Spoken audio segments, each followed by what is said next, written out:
খেলায় হাফিজ আছে। আপনারা আজকের পুষ্কারী খেলাটা হচ্ছে অত্যন্ত গুরুত্বপূর্ণ আকর্ষণীয় খেলা, ফাইনাল খেলা। এই খেলাটায় আপনারা দর্শকদের সুন্দর খেলাটা উপহার দেবেন উপভোগের জন্য। কোনো অবস্থায় আক্রমণাত্মক খেলা খেলবেন না, যাতে খেলা সুন্দর হয়, ভালো হয়। এই বলে আমি আমার কথা শেষ করছি। আপনারা আগামীতে এই প্লেয়াররা আরো ভালো করতে পারে এই বলে আমি আপনাদের দোয়া করছি এবং আশীর্বাদ করছি। এ পর্যায়ে আজকের অনুষ্ঠানের প্রধান অতিথি আমাদের মুতাকাব হোসেন সিকদার আপনাদের উপদেশমূলক কিছু কথা বলবেন। আপনার সঙ্গে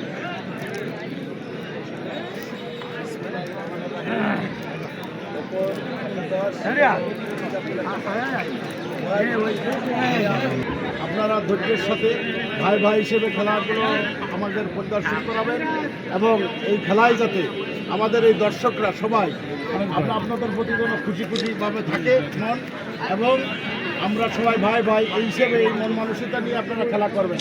কেউ রাত খেলার চেষ্টা করবেন না, তার জন্য রেফারির সিদ্ধান্ত চূড়ান্ত সিদ্ধান্ত।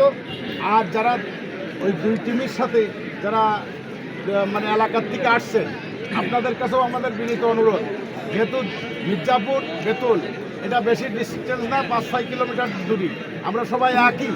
এই হিসাবে আপনারা খেলায় শুধু খেলার যে কারিকুলাম আছে সেটাকে নিয়েই আপনারা মনে বুকে লালন ধারণ করে আজকের দর্শকদের একটু উৎসাহ দিয়ে যাবেন, যাতে আমরা ভবিষ্যতেও আবার খেলা আপনাদেরকে এরকম দেখাতে পারি, এরকম খেলা চালায় রাখতে পারি। যেহেতু আজকে দেশের যে অবস্থা, সবাই মাদকাসক্ত নেশাগ্রস্ত হয়ে যাচ্ছে, তাই আমরা এই খেলাগুলো দিয়ে যুবককে খেলায় ফিরে আসার জন্য আমরা মানে সেই সিদ্ধান্ত নিয়ে আমরা সবাই এই একই সাথে এই খেলাগুলো গোলমাল গ্যাঞ্জামের জন্যই বন্ধ হয়ে যায়। যার জন্যই আপনারা বিনয়ের সঙ্গে অনুরোধ করতেছি, আপনারা প্লেয়াররা তো করবেনই না, প্লেয়ারদের যে দর্শক যারা আইসেন সাথে, তারাও ওই ধৈর্যের সাথে আপনারা যদি কোনো ত্রুটি বিচ্ছন্দি থাকে, রিফারি আছে, রিফারি ফাইনাল চূড়ান্ত সিদ্ধান্ত দেবেন। আমরা রিফারি পরে সিদ্ধান্ত দিয়েছি, উনি যে সিদ্ধান্ত দেবে ওটাই এলো ফাইনাল। এই হিসেবে আমি সবাইকে উভয় পক্ষকে অনুরোধ রেখে আমি আমার বক্তব্য শেষ করছি।